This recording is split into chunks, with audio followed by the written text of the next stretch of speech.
I was wondering what Mark Zuckerberg thinks about when he tucks himself in at night. I wanted to know what problem still follows him home. And I wondered, who is in his circle now? Because the people someone chooses to place around them can tell you what they're preparing to build. So I stopped watching only what Zuckerberg was saying about AI and started looking at who he was bringing closer. That is when one appointment stood out: Dina Powell McCormick. In January, Meta named Dina Powell McCormick president and vice chairman.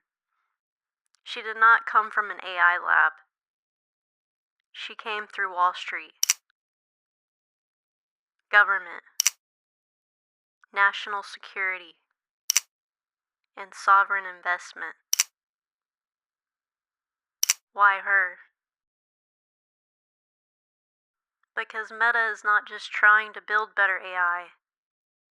They are trying to secure the things AI depends on: compute, power, capital, infrastructure, policy.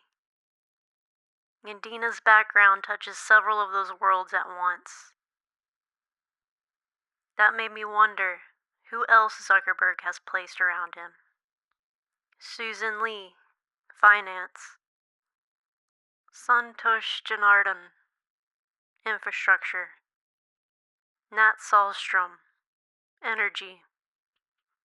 Joel Kaplan, policy and government. Andrew Bosworth, devices and hardware. Hawk Tan, external silicon and infrastructure partner. Once you stop looking at them as separate executives, a pattern starts to appear. It is becoming a physical and financial build-out. And once you see the system they're assembling, the financing starts to matter. At this scale, Meta does not necessarily have to own everything it builds. Outside capital can own most of the physical asset, while Meta leases the capacity and guarantees the demand. In Meta's El Paso data center structure, Meta keeps 20% of the venture. Funds managed by BlackRock own 80%. And billions more are financed through debt. And this isn't just a Meta story. This week, banks began preparing to move roughly $15 billion of debt tied to an Anthropic data center campus in Texas into the bond market. The project even includes dedicated power generation. That means investors aren't just financing AI chips. They're financing the land, the buildings, the power, and the long-term demand underneath it. That doesn't mean the system is breaking, but it does show where the risk is moving. And this is where I start watching the credit. If lenders start demanding more yield, if bond demand weakens, if projects become harder to finance, the pressure may show up there before it shows up in the stock price.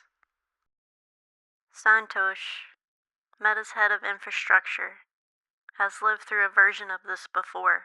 In 2000, back in 2000, what ended up happening was uh, a lot of the internet came online, and then the stock market crashed big time. That's the short description of it. That caught my attention. Not because history repeats perfectly, but because he lived through the last major internet build-out. And now he's helping build the next one. AI can be revolutionary, and AI investment can still become a bubble. Those two things can be true at the same time. So I'm not just watching which model wins. I'm watching who owns the infrastructure, who finances it, what lenders start charging to keep it moving. and whether the economic value created by AI can keep up with the financial system being built underneath it. Which brings me back to Zuckerberg. Maybe the thing keeping him up at night isn't the next model. Maybe it's everything required to keep the system underneath it standing.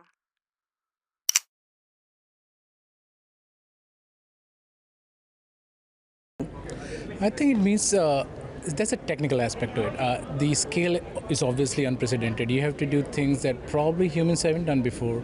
You have to do subsea cables, you have to build data centers the size of cities. The last data center we're constructing is in Louisiana.